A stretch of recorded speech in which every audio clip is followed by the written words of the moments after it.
Right, Cap 722, now where should we start? So, it's confirmed that with a A2 CFC and you've got an A1 aircraft, the follow me mode has been confirmed. Basically, it's going to be, if you're stood here, here you are, if your aircraft, as long as it's within 50 metres of you, that's good, you can use the follow me mode. Okay, that's the first bit. It's confirmed now, 100% it's there. Okay, next, what should we do? Which one should we do next? So, the specific category, so this is where PFCO holders and the GVC flyers will operate. So, UAS used in the specific category are not, and this is important, okay, are not subject to a particular classification. So C1, C2, C3, C4, we don't have to comply with that. Our drones don't. So, my aircraft, this one here for example, this does not have to have a C-rated marking. Okay, brilliant news. Your Inspire 2, your M210s, the M300, you've now got no need to worry about C-rated markings. Okay? And that's nice because it means that we can buy kit and not worry about return on investment. So that I like, okay? So the technical standards though are dependent on proposed type of operation and if it's associated risk assessments. You must do the risk assessments, okay? So certified equipment may be used in a specific category. So if you want to, you can use a C-rated aircraft in a specific category. However, a UAS subject to certification shall comply with the applicable requirements set out in the Commission regulations, and then it gives us EU 748 2012, EU 2015 640 and EU 1321 2014. I've not looked them up yet. I might do, but I haven't yet. What's next? Oh, so here's an interesting one. So, under OSCs, OSCs will continue, so that's great news. Okay, we must just keep renewing them. Okay, so that's brilliant. However, there's a couple of bits. You've got to adjust the OSC as necessary, you know, on new remote pilots. However, if you've got an OSC, you must ensure that all remote pilots are in possession of a valid flyer ID that has been obtained on or after the 15th of December 2020. Yes, that flyer ID test we did last year, you have to do a new one. That's right. What you don't want to, if you're flying with an OSC or a PFCO or the GVC, you're going to do it. Okay, 15th of December 2020. What's the difference, Mark? Why are they making us do that? Well, funny you should ask. The reason why is we're going to get a new test is to test you on the new rules. Okay, so the original exam that we did, sorry, the original test, flyer ID, was 20 questions. Okay, that's what we used to have to do, the 20 question one. No, not anymore. Now it's 40 questions. And it's all on the new rules. Cap 722, everyone get reading. Okay? And I'm not kidding. Read it. Because you're going to have to know it. Okay? It is now getting harder to fly a drone than ever. You know, people are going to be put off from the hobby. People, yeah. So, that's what we're getting. I won't go on a rant. I've decided not to. I can't go on a rant. I must not rant. So, that's it. So that's the OSC and that's PFCO and GVC. You will have to get a flyer ID that's been obtained on or after 15th of December 2020. However, what that might mean is we get a new flyer ID. Let's hope we don't, because if you do, that GVC certificate you got printed off that the RAE sent you, or the credit cards and all them, those flyer IDs might be completely wrong. Unless, of course, someone has seen sense and we keep the old flyer IDs. Won't that be an interesting test of their new system? Because they got renewals right, so they'll have got that bit right, won't they? What else have we got? So, oh, the PFCO dies. Okay, we're going to, it's gone. So it dies. When does it die? Let's have a look. So what they're saying is from the 1st of January 2024, you must hold a GVC. Okay, so basically your PFCO as such, or your standard authorization using the PFCO method and the letter of recommendation, you've got 4 years. Okay, which is 1 year less than the GVC people that are now. So, you know, it's not horrendous. 4 more years under your PFCO. So actually that's quite good. For 6,000 operators or so, that is fantastic because you can continue to operate in built-up areas. You've got your aircraft you can use up to 20, maybe they'll push it to 25. When you get your renewal through, read it carefully because you might get the 5 kilo bump. Okay, so just read that carefully. But it looks like it's good for you guys. The 6,000 of you, do you need to do your GVC? No, you don't. Only if you want to use the PDRAs, the predetermined risk assessments. However, PDR01, you can already do so. Why would you do the GVC? It makes no sense. So yeah, it's quite interesting. So you've got till the 1st of January 2024. After that, you must have the GVC. Okay, that's that takeaway. What else have we got?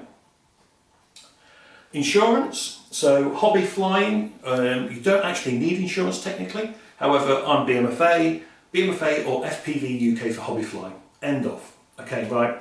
Support these organisations because they are our only chance to do good in the hobby world now, right? The BMFA saw what was coming, they didn't like it, they spoke up, they got railroaded. You know, when you're the 1 person or 3 people in a room of 20, you know, the vote wins, they lost. So they saw this coming, they spoke up about some of this stuff a long time ago. We should have all paid a lot more attention. When this stuff was being written, we were sleeping. We now pay the price, and it's a heavy price at times. Right, so that's those 2 bits. Now I'm just going to do, he says, I'm going to bring up CAP 722 here, because I've got it. So let's talk about the PDRA 01. Let's talk about this. You'll find these on page 182, is the first one. Now, if you're a PFCO holder, don't worry, you can do this already, so we don't worry about that. Okay, so PDRA 01, you can do, that's not a problem. Now, PDRA 02 is the interesting one, and this is for research and development testing, although I've got a couple of bits on this that I'm not 100%. You'll see what I mean, So, PDR02 is anything from 25 kilos, right, to 150. Now, I like this. This sounds really good, doesn't it? Up to 150 kilograms. It sounds really good. Okay? Right, let's do it. Let's just have a look what they say. So, maximum height is still 400 feet. You must not do it in a built-up area, so you have to keep 150 metres away, okay, from you know, all these kind of areas as normal, which is what we expect. 150 metres, that's fine, we're used to that. You know, we can't fly in built-up areas, that's fine, it's not a problem. Now, here's the interesting bit, and this is where it gets a bit of a niggle to me. I think there's a problem here in research and development. I could be wrong, and someone's going to go, yeah, no, and I'm happy to go, if you think I'm wrong, fine.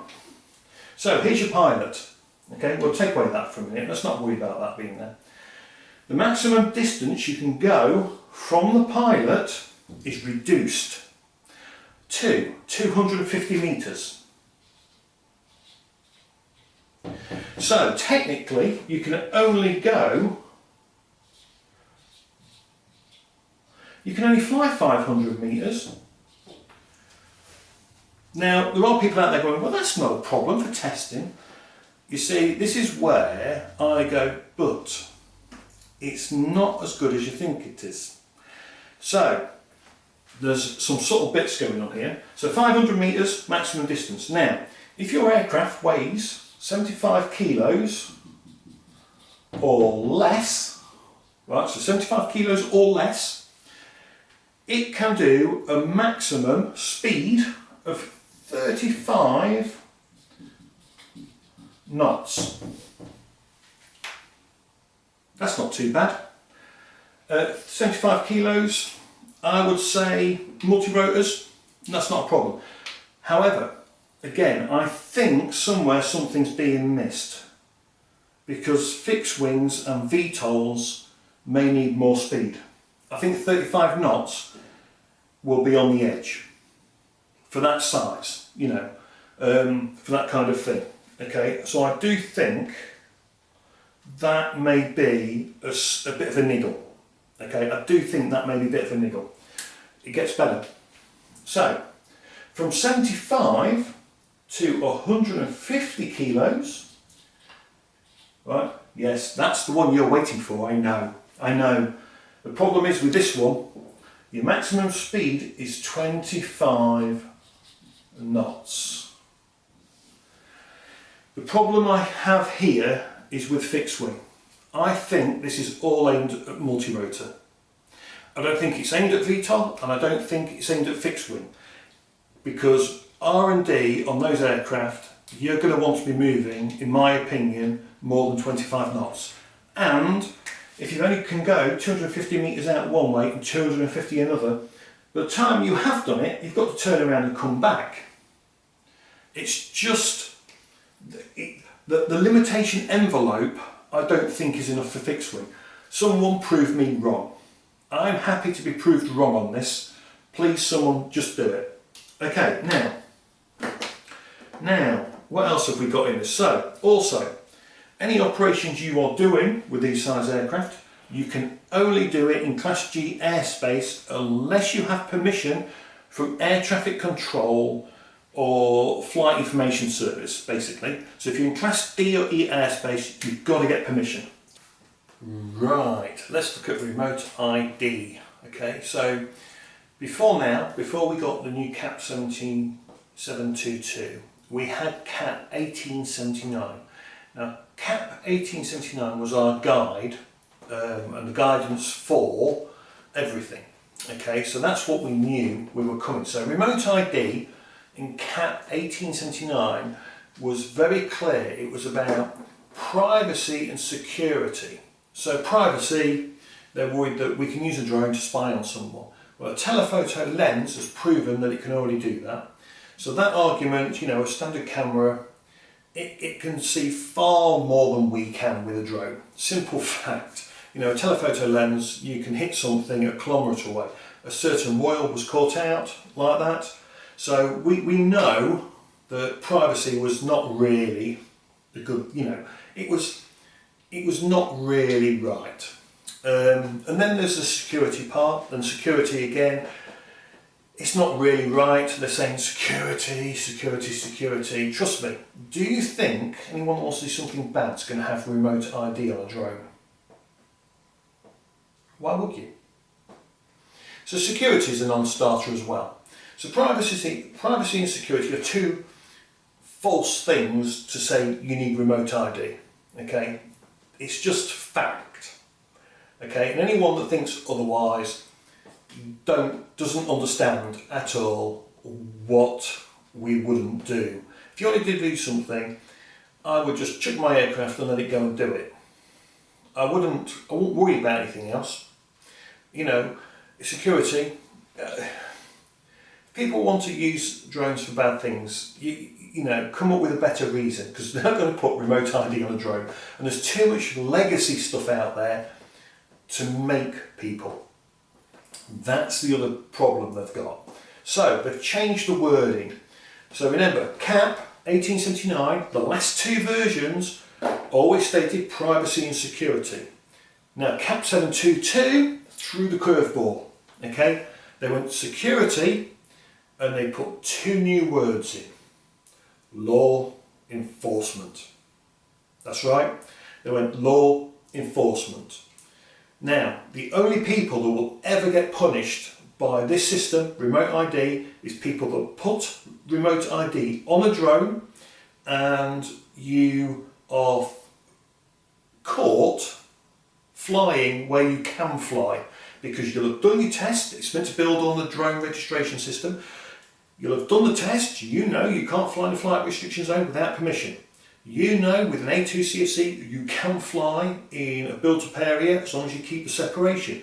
You do know if you've got a GVC, you can fly within the rules of the GVC that you've got. So again, flying in a congested area or built-up area, whatever you want to call it.